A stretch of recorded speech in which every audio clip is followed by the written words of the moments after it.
Alright, do a little basic breakdown of my gear that I personally use. These are just suggestions that work for me personally. Go out there, experiment on your own, find out what works for you.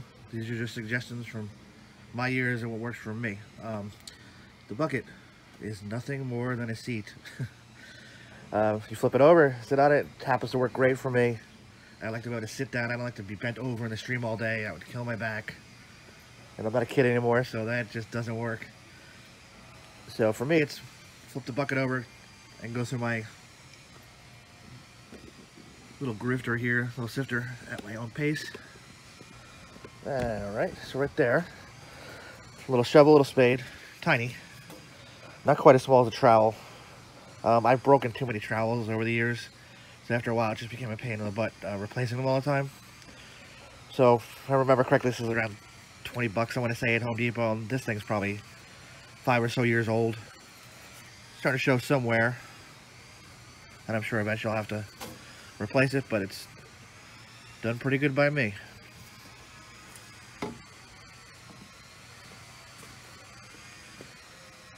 Before I get to my sifter, let me go over a couple other basics. I personally have a backpack I use because even to carry like drinks and stuff, because a cooler can be a little cumbersome. Sometimes you're negotiating little trails with thorns, and I mean they're not so crazy out there, and it's not very heavy hiking. But for me, having a backpack is just far easier. So you throw in your water, ice pack, or whatever. I mean, personally, I like to go out to breakfast before going out there. Like on the way, there's a good bagel shop on Route 34 South over there, next to Lloyd, just past Lloyd Road. And so I don't really generally bring food. Again, that's personal choice. You also got to remember that there's no facilities out there, so I don't know how much you want to bring with you, especially with kids, and you have to take that into consideration. Me, I'm more like a camel, so it hasn't really been a problem for me, but you want to take that into consideration. Like I mentioned before, I always bring a bag for the garbage. Not only garbage that I see laying around, especially people leave water bottles and obvious things like that, but when you're sifting the stream itself, you tend to find a lot of broken glass. It's not like sea glass where it's nice and round and pretty. It's pretty jagged. Although I have not cut myself, knock on wood, all these years on any glass or anything like that, I find a lot. And if you look at my digging video before, I gave like a quick snapshot of some of the stuff I found just in a typical day. Generally, I'll find more garbage than I find fossils, which is okay. It's nice to clean up the place. Gives you something else to do if you're not finding fossils that day or whatever. Alright, so, next. So, you would think a Ziploc bag for your finds is pretty obvious, and well, it is. But what I like to do, take one of these, say like office type clips, right? Clip on there.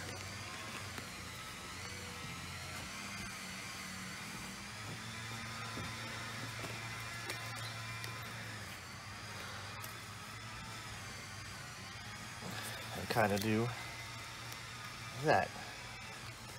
Leave it in the bag so it can open, okay? So as you're looking through your stuff, you find something, boom, drop in the bag right under your neck.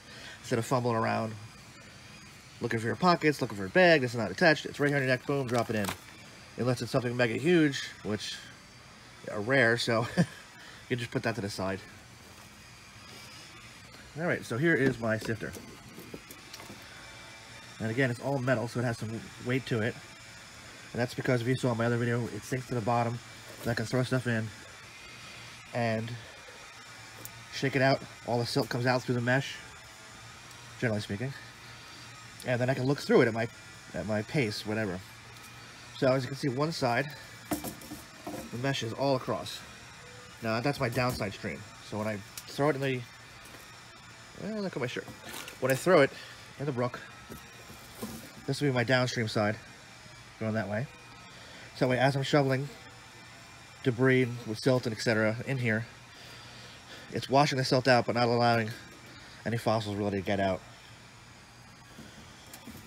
And it's real simple, just 1/16 mesh. You had to buy at the time I had to buy the whole roll at Home Depot, and this metal grate and some wire ties.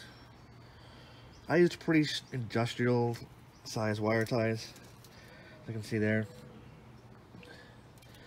and kind of clipped all the edges here so they're not so sharp, and even in certain places put on like liquid rubber, which you can buy at Home Depot, and just kind of put it over any nasty parts, because on occasion I have scratched myself.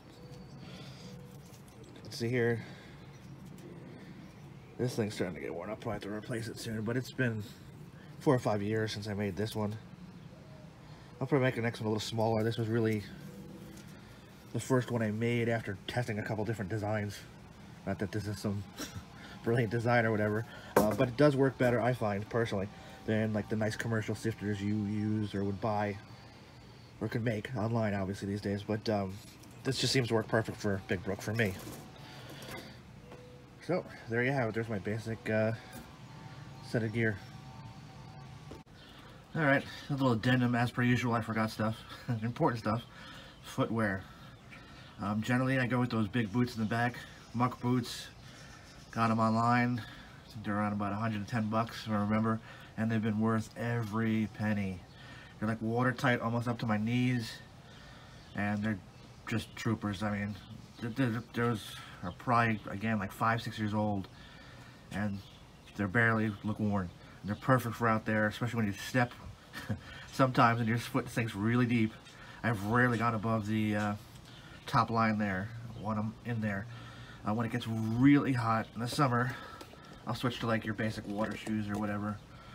So you can use an old pair of hiking shoes. I just don't like that because when you get back to your car, driving home, your shoes are wet. So what I recommend is having a pair of shoes you're driving with in your car, regular sneakers or whatever the case may be, and then when you get to the site, switch out for your other pair of gear here. I also forgot to mention, even common sense, bring like a towel or a bigger one in your car, maybe some sanitary wipes, like the kind to clean your hands and stuff, so you can clean your feet off, your knees, legs, etc., especially for kids, their hands or whatever, and they can put on their nice shoes for the ride home. So I just wanted to add this on there just for something to consider. Alright.